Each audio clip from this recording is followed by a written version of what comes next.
This is all your fault. You always mess things up. Stop crying, it's pathetic. Luka was only 12, but anger lived inside him like a storm trapped beneath thin skin. A small, skinny boy with sharp eyes and a quiet voice, he never fought because he was strong. He fought because he was wounded. Every little thing set him off. A wrong look, a teasing word, unfairness, correction, even kindness if it touched a bruise he did not know how to name. His mother, Amina, tried everything. Soft words, long talks, prayers whispered into the night. But anger chased peace out of their home every single day. And then there was his father, Mzee Maleko. Tall, calm, a man whose silence held entire storms. Luka shouted at him, slammed doors in his face, spoke words no son should ever say. And still, Maleko never raised a hand. But one day, he raised something else. A small wooden box. "Luka," he said gently, "walk with me." They went behind the house, to the old acacia fence, the one Luka hated because it reminded him how poor they were. Maleko opened the box. Inside were long, sharp nails and a hammer.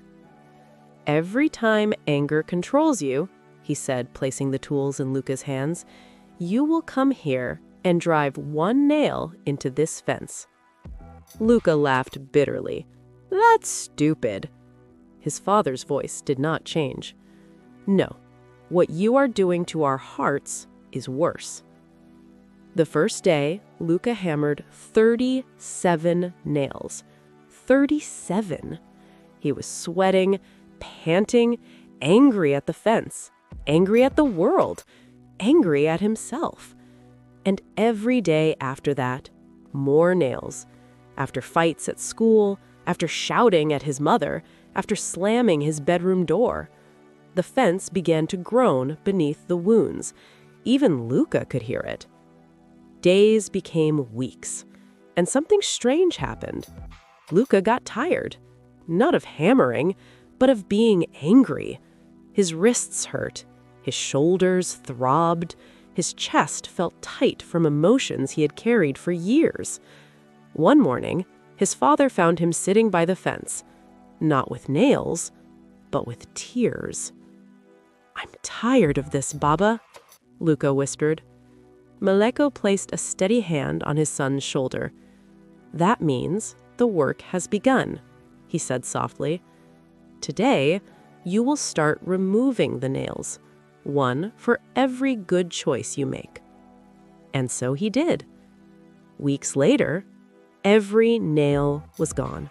Every single one. Luka stood proudly, waiting for his father to smile. But Maleko did not smile. He simply pointed to the fence.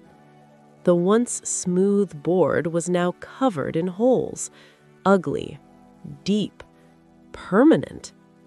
"Luka," he said quietly, "this is what anger does." The wind swept through the yard. It passed through the empty holes, and they sounded like sobs. "You can remove the nails," Maleko continued, "but the wounds remain.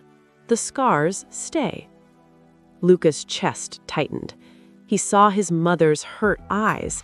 He remembered the children he insulted. He remembered Baba, loving him quietly, faithfully, painfully. And Luka broke. He fell into his father's arms, shaking like a trapped bird. "I don't want to be like this. I don't want to leave holes in people." Maleko held him tightly. "My son, healing begins the day you see the holes, and today you have seen them." From that day, Luka changed, slowly, clumsily, like a small seed pushing through hard soil. When anger rose, he remembered the fence. He remembered the holes. He remembered Baba's arms, steady and warm like home.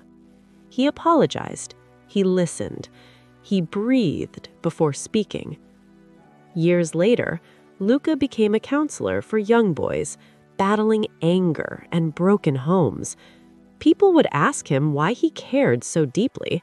He would smile, a little sadly, and say, "Because I know what anger can build and what it destroys." And behind his office, he kept a small wooden fence with tiny holes. Whenever a boy asked about it, Luka would gently touch the scars and say, "These holes changed my life. Let them change yours, too." Words can wound deeper than weapons, and once spoken, they leave holes that apologies may never fully fill.